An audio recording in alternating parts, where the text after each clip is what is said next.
আমি আবারও চলে আসছি আপনাদের মাঝে কলা পিঠার রেসিপি নিয়ে। কালারটা দেখেই বুঝতে পারছেন যে পিঠা কীরকম মজা হতে পারে। পিঠা খুবই মজাদার হয়েছিল। আমি কথা না বাড়িয়ে মূল ভিডিওতে চলে আসি কীভাবে আপনারা এরকম কলা পিঠা বানিয়ে খাবেন। তো চলুন। আসসালামু আলাইকুম এভরিওয়ান। আমি প্রথমে কলার খোসাগুলো ছাড়িয়ে সেগুলো একটা পাত্রে নিয়েছিলাম। তারপর সেগুলো ভালোভাবে জাল দিয়েছিলাম। তারপর সেখান থেকে কলার যে দানাগুলো সেগুলো সব কিছু আলাদা করে আমি রসটুকু শুধুমাত্র একটা পাত্রে নিয়েছিলাম। দেখতে পাচ্ছেন আমার সেটা কাজ শেষ হয়ে গেলে তারপরে আমি আটা গুলে রেখেছিলাম গরম পানি দিয়ে। সেগুলো এরকম গোল গোলভাবে আমি একটা গোল আকৃতির একটা বলের মতো বানিয়ে নিয়েছিলাম, দেখতে পাচ্ছেন। তারপর সেগুলোকে আপনাকে হাত দিয়ে এরকম ডলতে ডলতে সেগুলোকে লম্বা আকৃতি করতে হবে। কিছুটা বলতে পারেন সাপের আকৃতির মতোই হবে, এরকম চিকন করে নিতে হবে। তারপর সেগুলোকে আপনাকে হাত দিয়ে ছোটো ছোটো করে আপনি যতটুকু চাইবেন এরকমভাবে, দেখতে পাচ্ছেন, হাত দিয়ে ছোটো ছোটো করে পিঠা বানিয়ে নিতে হবে। দেখতে পাচ্ছেন এক সাইডে কিন্তু জমা হচ্ছে পিঠা। আপনি চাইলে একটু বড়ও করতে পারেন বা ছোটও করতে পারেন, সেটা সম্পূর্ণ আপনার বিষয়। আর এই পিঠা খেতেও খুব মজা। আপনারা অবশ্যই বাসায় ট্রাই করে দেখবেন, কারণ কলা পিঠা কিন্তু খুবই মজাদার হয়ে থাকে যেহেতু এখানে কলা অ্যাড করা হয়।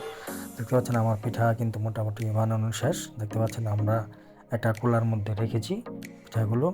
দেখতে পাচ্ছেন মোটামুটি আমরা অনেক পিঠাই বানিয়েছি। তারপর এখন আমরা খেজুরের গুড় এরকমভাবে, দেখতে পাচ্ছেন, আমরা খেজুরের গুড় কেটে নেব। আপনার যতটুকু মিষ্টি প্রয়োজন ততটুকু অ্যাড করতে পারেন। আমরা মিষ্টি কম খাই, সেজন্য আমরা পরিমাণ মতো মিষ্টি অ্যাড করেছি। তারপরে দেখতে পাচ্ছেন এখানে যে কলার যে মিশ্রণটা ছিল, কলার যে রস ছিল, সেটা আবার গরম করার জন্য জাল দিয়েছি। তারপর আমরা পরিমাণ মতো এখানে দুধ গরম করে আগে থেকে জাল করে নিয়েছিলাম। আপনার যতটুকু প্রয়োজন দুধ দেওয়া আপনি ততটুকুই নেবেন। তারপর দেখতে পাচ্ছেন আমাদের যে গুড়গুলো আমরা কেটেছিলাম সেগুলো আমরা কলার যেই রসটা রেখেছিলাম সেটার মধ্যে আমরা গুড়গুলো দিয়ে দিচ্ছি। দিয়ে সেখানে ভালোভাবে নাড়াচাড়া করে সবগুলো মিক্স করতে হবে যতক্ষণ পর্যন্ত আপনি বুঝতে পারবেন যে সেটা মিক্স হয়ে গিয়েছে। যখন একটা কালার চলে আসবে ব্রাউন কালার, তখন আপনি বুঝতে পারবেন যে সেখানে পিঠা ছাড়ার সময় হয়েছে। সেটা আপনি দেখলে বুঝতে পারবেন। এখন আমি ভালোভাবে একটু নাড়াচাড়া দিচ্ছি, কারণ গুড়গুলো আস্তে আস্তে থেকে যাবে। তারপর দেখতে পাচ্ছেন আমার কিন্তু সব কিছু এখন সেখানে মিক্স হয়ে গিয়েছে, ব্রাউন কালার চলে আসছে। তো ধোয়ার জন্য দেখতে পাচ্ছেন না ভালো করে, আমি খুবই দেখানোর চেষ্টা করছি। দেখতে পাচ্ছেন একটা ভালোভাবে জাল হয়েছে, সব গলে গিয়েছে। তারপর এখন আমি সেখানে পিঠাগুলো ছেড়ে দিচ্ছি। দেখতে পাচ্ছেন আপনার আস্তে আস্তে খুবই সতর্কভাবে পিঠাগুলো ছাড়ার চেষ্টা করবেন। আর আস্তে আস্তে নাড়তে হয়, না হলে কেননা আপনার পিঠাগুলো একত্রে লেগে যেতে পারে। আপনাকে একদিক দিয়ে নাড়তে হবে, আরেক দিক দিয়ে পিঠা দিতে হবে। দেখতে পাচ্ছেন আমার নানি শাশুড়ি কিন্তু সে আগে কিছু পিঠা ছেড়েছিল, তারপরে এখন সবগুলো দিচ্ছে একে একে, সবগুলো পিঠা সেখানে ছেড়ে দেওয়া হচ্ছে।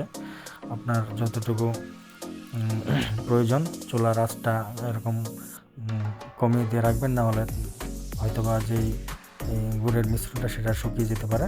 তারপর দেখতে পাচ্ছেন সেখানে আমরা অনেকক্ষণ জাল দেওয়ার পরে আমরা যে দুধটুকু রেখেছিলাম পাতিলে, সেই দুধটুকু আমরা সেখানে ঢেলে দিলাম। ঢেলে দেওয়ার পর সেটা আপনাকে আস্তে আস্তে নাড়াচাড়া করে সবগুলো মিক্স করে নিতে হবে। সবগুলো মিক্স হয়ে গেলে যখন আপনি বুঝতে পারবেন যে পিঠাটা এখন খাওয়ার জন্য প্রস্তুত, সেটা আপনি দেখলে বুঝতে পারবেন।